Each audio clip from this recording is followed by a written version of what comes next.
it's not so much a partner practice, because the significance of merging with the partner is not what's emphasized, rather an internal merging, whereby through this practice, all the chakras actually merge into one chakra.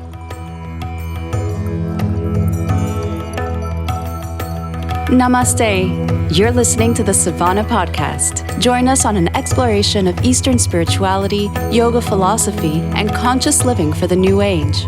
This podcast is a production of SavannahSpirit.com, where you can find a large selection of Om and yoga clothing, spiritual jewelry, and unique fair trade gifts from the Far East. Now here's your host, Ashton Subbo.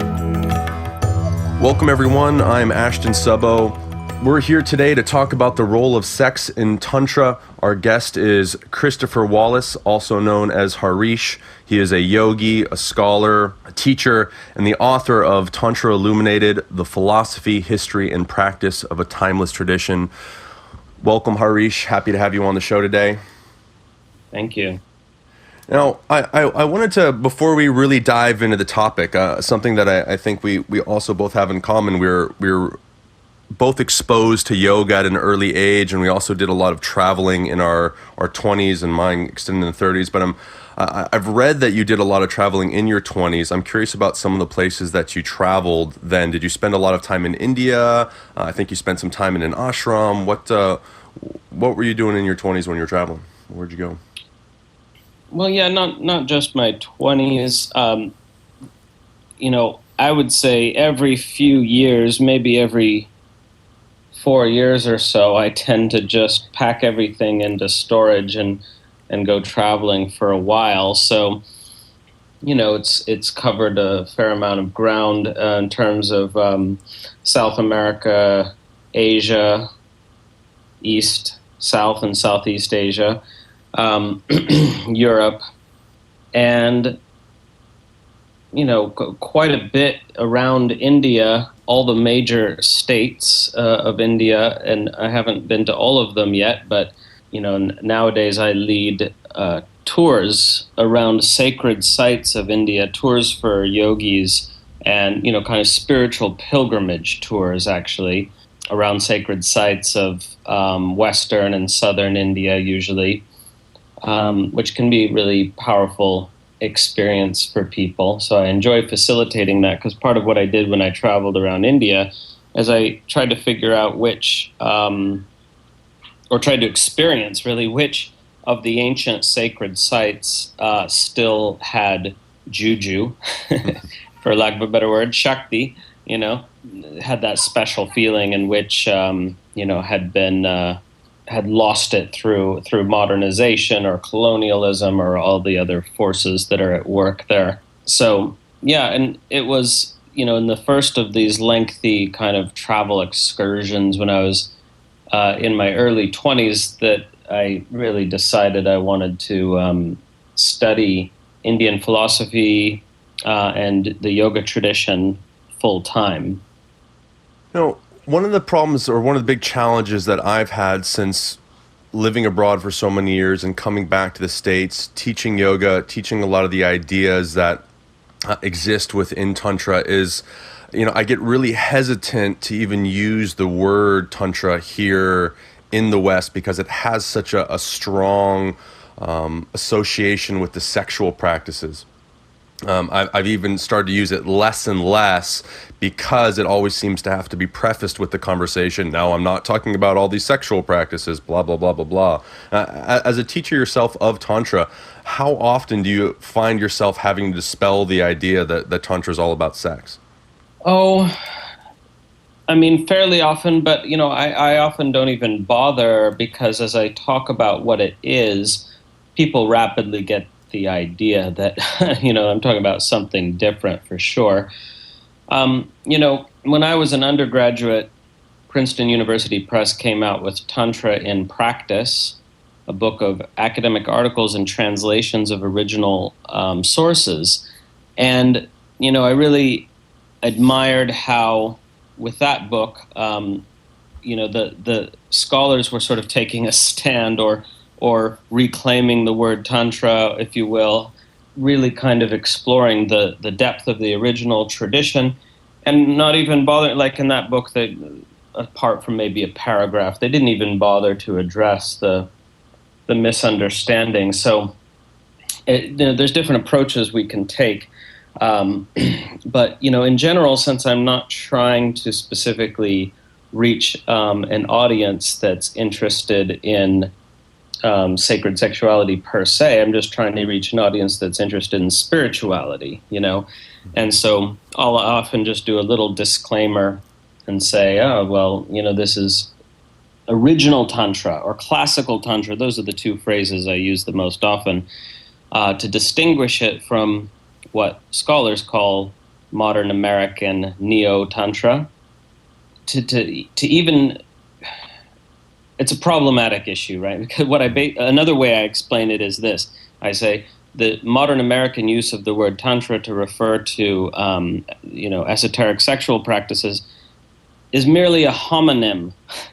It's not even the same word, actually. There's this English word Tantra, which has no direct connection to the Sanskrit word Tantra. That's one kind of heavy-handed way of saying it, perhaps. But it's more or less true, of course, because if we actually look at the practices being taught in modern American neo-Tantra and say, hey, can any of these practices be found in the original sources for Indian Tantra, classical Tantra? And the answer is no, they can't. I haven't, as yet, anyway, come across a single practice taught in, modern neo-Tantra. Maybe it's wrong to say it's American. It started mainly in America, but also in England, but anyway, it's neo-Tantra. And not only are none of the practices of neo-Tantra found in the original Sanskrit sources, but more importantly, the ethos, because neo-Tantra is about primarily increasing intimacy between partners in a sexual relationship and enhancing pleasure and prolonging orgasm and things like that. None of these goals are found in the original tantric sources, as well as the practices not being found. So, there's really no connection except for a vague connection around the idea, in the original tantric sources. Of course, there's the idea that anything can become a spiritual practice, from eating a meal to going for a run to, anything can become a spiritual practice. So that includes sexuality, of course. But the goals are completely different because by definition, if it's a tantric practice in the original sense of that word, the goal is spiritual liberation and awakening. And in neo-tantra, the goal is, as I said, enhancement of pleasure or increase of intimacy. So basically, to orient someone properly to original tantra, I would just say, hey, look, it really has kind of nothing to do with neo-tantra whatsoever. It's not even a partner practice, original tantra, I mean, there are some partner practices here and there, but, the vast majority of all the sources that are teaching tantric yoga in the original Sanskrit sources are addressed to an individual on an individual spiritual path. So the kind of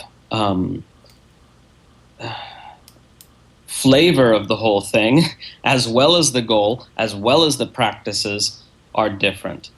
So then people ask, well, how did the word tantra get applied to these modern practices of sacred sexuality? Where do you think the whole kind of idea or misunderstanding comes from? Like, what is kind of the root, or where did that word sort of get hijacked to mean something else, do you think?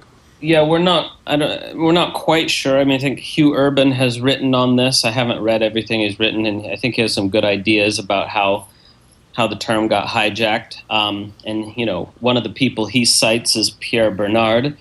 And Pierre Bernard is one of the first Western yoga teachers. He started teaching at the very beginning of the 20th century in San Francisco.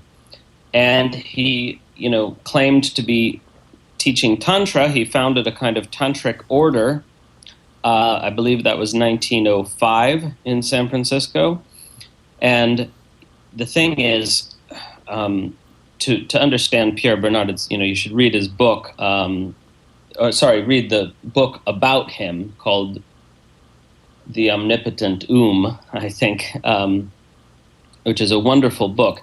But anyway, Pierre Bernard happened to meet a Bengali man in late 1800s America. There was very few Indian immigrants to America at that time. He happened to meet this Bengali who had an interest in esoteric yoga and knew, a little bit about Indian Tantra. And, that's how Pierre Bernard's interest got sparked.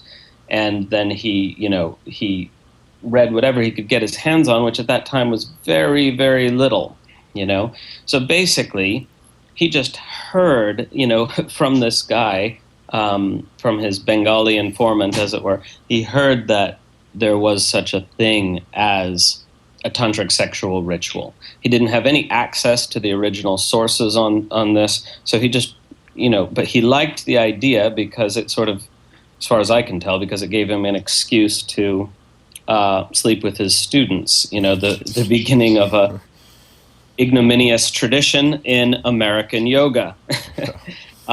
So he claimed to be teaching something called Tantra.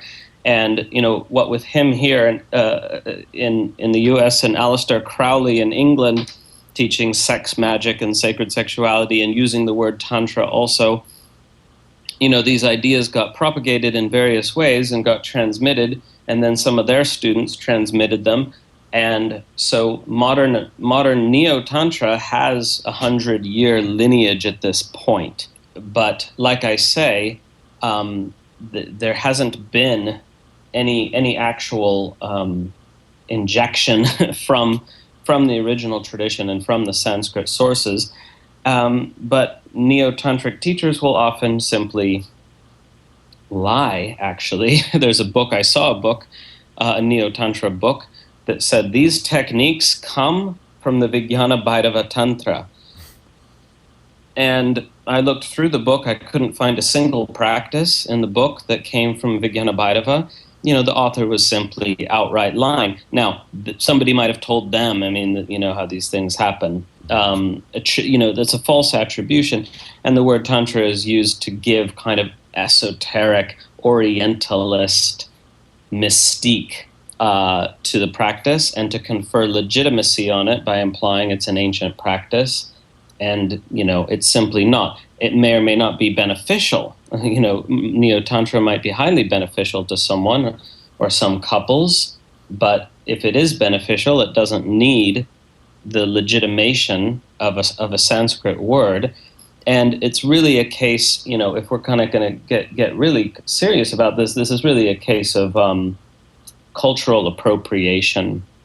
And it's a classic case of cultural appropriation because it's, privileged white Westerners appropriating a cultural concept that they don't understand and putting it to their own uses without the care of investigating what the original tradition has to say about itself.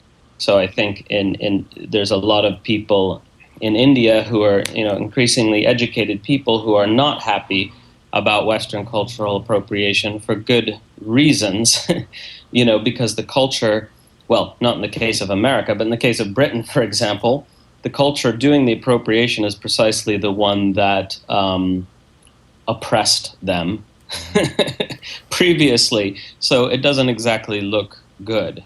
What do you think about the idea as well that part of the cultural context of perhaps where any sexual practice might have come up within India being one of a culture that says you can't really be spiritual if you eat meat or drink alcohol or have sex.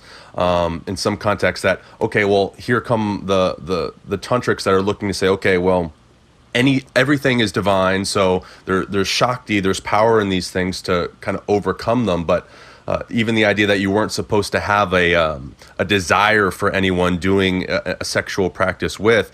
I kind of liken it to like, well, the fact that Americans who are so over sexualized as is doing a sexual practice in a spiritual way is the misunderstanding. Like for us, it would be more the context of like, okay, a spiritual person has to like drive an SUV, smoke cigarettes, and eat GMO foods. Like it's that idea that like there's a barrier there or a resistance, and then so we're kind of moving through that barrier and realizing the sacred in everything. But here we don't really need that that connection because we don't really have that same problem with sex. Well, yes and no. I mean, I see where you're going with that, and it's certainly true to some extent that, well, it is true that the left-handed tantrikas were attempting to break through their cultural conditioning by using substances in ritual settings that were forbidden, right? So, meat and liquor being the obvious examples, and indeed, in standard kind of even mildly transgressive tantric ritual, liquor would be offered, and often meat as well, and sexual activity was much rarer as a kind of form of ritual worship in the tantra. But that too, yes, they were playing with trying to break free of their cultural conditioning. And that's why, when the sexual ritual is prescribed in the context of Kaula Tantra or left-handed Tantra, Abhinavagupta, for example, says, well, you should perform the ritual with someone of a different class or caste, preferably a caste that you're culturally conditioned to look down upon, and you should perform the ritual with someone who you're not attracted to. Mm-hmm. So it's a completely different kind of thing that's going on there. He's saying, hey, go down to the poor side of town and, pick someone that you don't find attractive, and indeed you look down on them and you're culturally conditioned to think they're less than you, and then take that person, assuming they agree, and worship that person as a manifestation of the goddess, and try to get past your notion that they are their caste or class, or get past the notion of attractiveness, realize the goddess is manifest as all human beings whatsoever. And then if you attain that awareness, this is the goddess in flesh form. This is a manifestation of the goddess, like all beings are, but this one in front of me is. Then you do the sexual sadhana. Which is quite the contrast from how Neo-Tantra is presented here, of like, ooh, have better sex and prolong your sex and all that kind of stuff. And I mean, I think, or at least, I won't speak for anyone else, but like, I can at least appreciate, like, hey, like, I think it's wonderful that people in their lives have a healthy relationship to sex and they're enjoying sex. So I don't think that there's anything inherently wrong with that by any means, although perhaps as we've said, the hijacking of the word, or feeling the necessity to make it all mystical and magical by applying a Sanskrit word to it is entirely unnecessary. But talking to the actual authentic side of Tantra, where sex is utilized, or sacred sexuality, let's say, could be utilized, what exists in the traditions? I know there's a difference where it does exist a little bit in Tantra and in Hatha Yoga. What are the differences there between the two, and the overall, perhaps, the context of the practice, or rather the goals of the particular practice? Yeah, well, let's just dispose of Hatha Yoga first. I mean, Hatha Yoga, in its original form, is a tradition that articulates itself to an exclusively male practitioner, and a male kind of renunciate practitioner, who in some texts, in nearly all the Hatha Yoga texts, is trying to kind of sublimate his seminal energy. So he's trying to raise that sexual energy upwards and experience higher spiritual dimensions by sublimating the energy. And that can sometimes include some sexual practice, the sexual practices actually that are quite vampiric, one might say, where the female partner is purely instrumental, and one kind of is like pulling energy and fluids, from the partner and utilizing them for one's own spiritual advancement. So in that sense, what we see in the Hatha Yoga sources is just by our cultural values and our standards, just unreservedly, unabashedly sexist, where the female partner is wholly instrumental, a means to an end. Now, if we then turn to Tantra, with which Hatha Yoga is connected, but they're very different traditions. Let's be clear about that. They're very different, even though Hatha Yoga draws on many tantric practices. So in original Tantra, first off, sexual sadhana was no part of the mainstream of the practice. It was exclusively a Kaula practice. So, most tantrikas, sort of numerically anyway, were not Kaulas. Kaulism is a kind of radical stream within Tantra, and in Kaula practice, at least some forms of Kaula practice, sexual sadhana is very much present, but it's sort of protected as a kind of secret thing within the tradition. And Abhinavagupta elaborates on this in chapter 29 of Tantra Loka, which is, the encyclopedia of tantric practice and thought as it existed around the year 1000. And chapter 29 is simply the Kaula chapters, where he's presenting the Kaula teachings. So there he details a sexual sadhana, which is really quite beautiful, actually, also quite esoteric and sort of difficult to understand. I've read that chapter and studied that chapter. There's still a lot in it I don't understand, but what's clear is there's a number of preliminary practices, some very beautiful meditations and pranayamas and things that the practitioner does to sort of prepare himself. And, the text is oriented to the male practitioner, but unlike in the Hatha Yoga sources, doesn't rule out a female practitioner doing the practice for her own spiritual liberation. So in chapter 29, again, after the preliminaries, then the sadhaka, the male sadhaka, performs worship on the body of the female practitioner, and is cultivating particular forms of awareness. And then, in terms of the actual sadhana that's described, it's very much a meditation. So like I said before, there's no sexual techniques. There's no how to enhance pleasure. There's no instructions on what to do physically, because from the physical point of view, the two people are just having sort of normal sex, if perhaps a bit slowed down, but pretty much normal sex. And because what's really happening, what's really supposed to happen, is a kind of profound meditation. And for this to happen, there has to be no objectification, as I mentioned before. That's why you're supposed to do the sadhana with somebody that you're not attracted to, because there can't be any objectification of the partner, because you're going for this whole kind of merging experience. But what's emphasized in this, again, it's not so much a partner practice, because the significance of merging with the partner is not what's emphasized. Rather, Abhinavagupta emphasizes the significance of an internal merging, where all the disparate chakras, were, in the context he's speaking in, he's assuming a 5-chakra system. Mm-hmm. But if you're working with a 7-chakra system, doesn't matter, it's the same principle, whereby through this practice, all the chakras actually merge into one chakra. So instead of having 5 or 7 chakras, you just have one. And all the senses, the 6 senses, merge into one sense.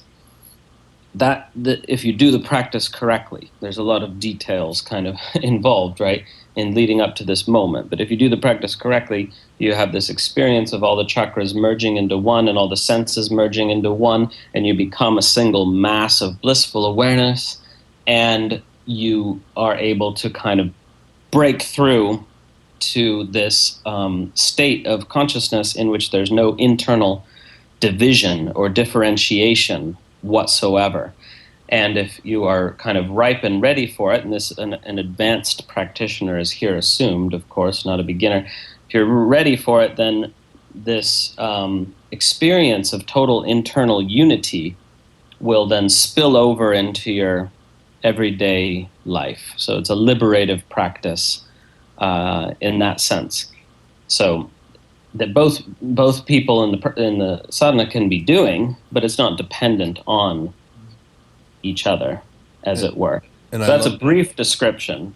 Nice. And I love that idea of spilling over, too. I've never really heard it sort of phrased like that, where the internal practices, perhaps in one sense are filling you so up that that then spills over into the daily life, because so much of the context of the tantric practice, even though there are monastics and there are, people that are, in some sense still turning away from life, I mean, at its heart, it's a life-affirming practice. It's recognizing the non-duality, although I guess perhaps there are also dualistic forms of tantra as well, if that's correct. But most of it being non-dual, they're like, okay, well, if it's all one, then why do we need to sit up on the mountaintop and meditate all day and turn away from the world? Like, it's here in the world now. This is Shakti, everything that we're experiencing. So I like that idea that it's overflowing into the life, which is really nice. Yeah, this overspill principle is very important for Abhinavagupta. He actually uses the metaphor. He says,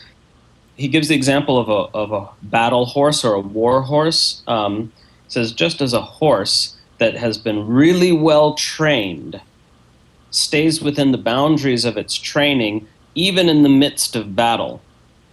In the same way, if you train your awareness through the sadhanas of the tantric path, then even in the midst of the challenges of everyday life, you experience the same, unity consciousness, presence, and so on. So that's kind of the metaphor that he uses, that we actually practice these things in the ritual arena, as it were, so that we can experience the fruits of the practice in everyday life, that it spills over to everyday life. So he gives the example of, if you're doing a ritual, a puja, a ritual, you're supposed to meditate while you're doing the ritual on the non-duality of the factors of action. Meaning, what's really happening here is I'm placing flowers on an altar and lighting lamps and singing mantras and doing this ritual, but what's really happening is I am God worshiping herself. God is worshiping God on God, by means of God, for the sake of God. That all the factors of action in the ritual are actually just expressions of one and the same divine consciousness. And that if you cultivate that awareness while you're doing the ritual, he says, then it will spontaneously come upon you while you're doing the dishes or walking the dog or whatever, Absolutely. Well, he doesn't give walking the dog, but you know what I mean? Yeah. That's what he's talking about. In your everyday life, it just starts spilling over to your everyday life. So, yeah, so there is that sexual sadhana that's given. It's never been translated, into English. You're working a little bit on the Tantra Loka, right? I've seen you work on some of the early chapters. Lots of people are working on the Tantra Loka. Lots of people have worked on the Tantra Loka for about 50 years now, and nobody has published a translation. It's a difficult text, Maybe Mark Dishkovsky is going to be the first. He might come out with his translation in the next little bit here.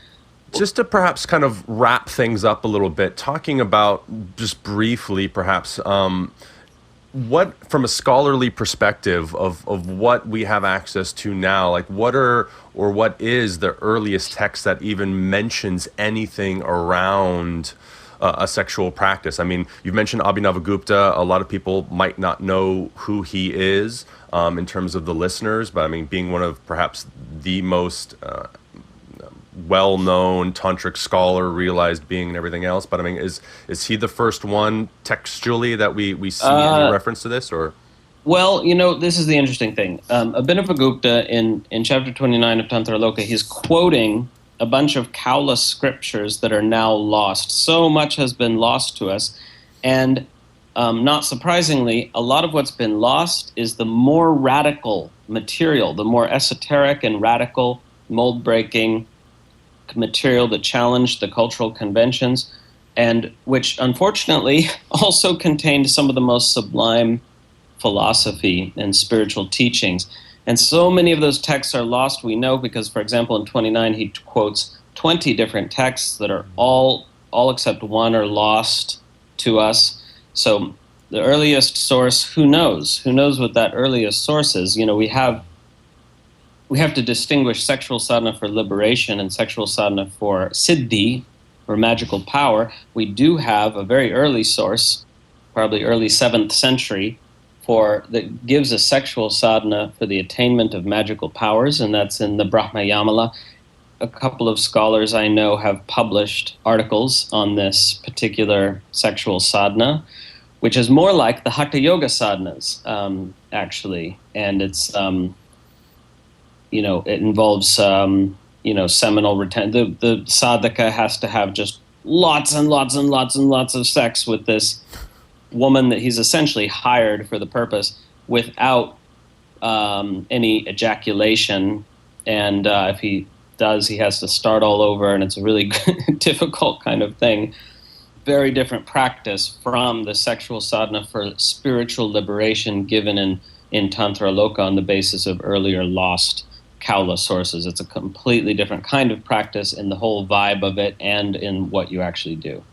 That was just reminding me as well of a lot of the Taoist sources that like talk about, these Taoist priests that would come down from the mountaintop and brag about going down to a brothel and like pleasing all the women without ejaculating while they're doing all these practices and stuff. And it's, and it makes me think too that a lot of the neo-tantric stuff, and I know you've spoken to this in the past, is actually drawing from Taoist practices of it, and it's not really coming from tantric sources, but rather they're taking it from there and just throwing the name tantra. Yes, on it. that seems to me to be the case because they're closer to the Taoist sources. And it's important to mention, by the way, that in this actual sexual sadhana that we do have a source for in the original tradition, there's nothing about seminal retention.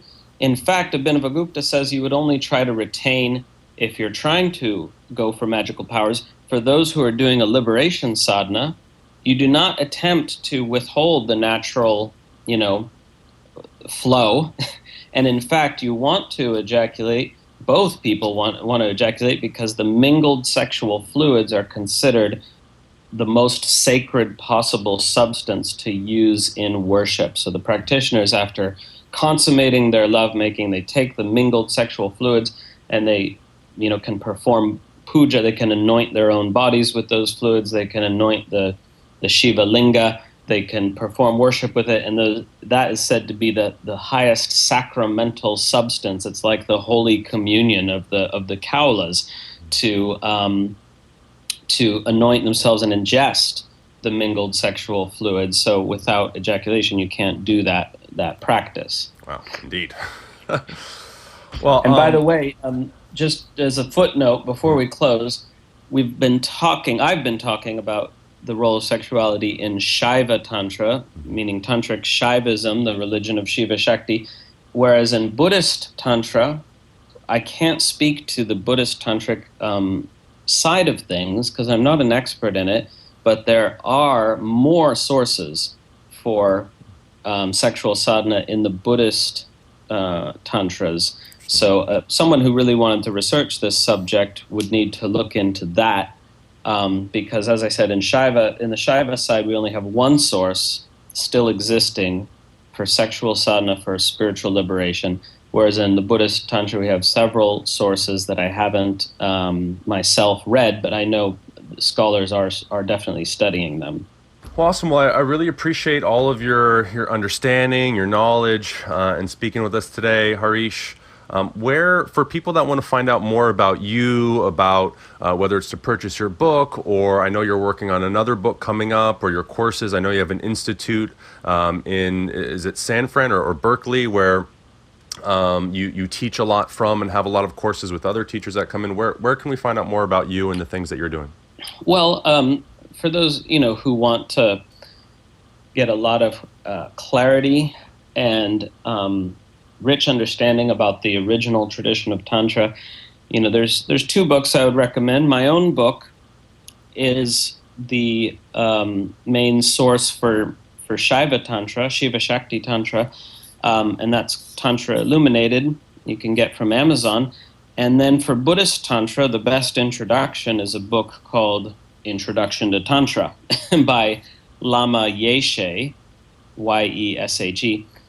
And, that's a great little overview of the Buddhist side. There's not a lot of detail, but it gives you an overview of the past. And you can see by reading my book and his book how very, very, very similar these two branches of Tantra are.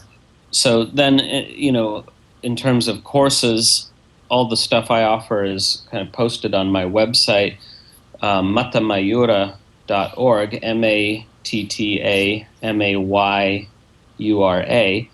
MattaMayyura. We'll have that in the links as well, so people can see that written down.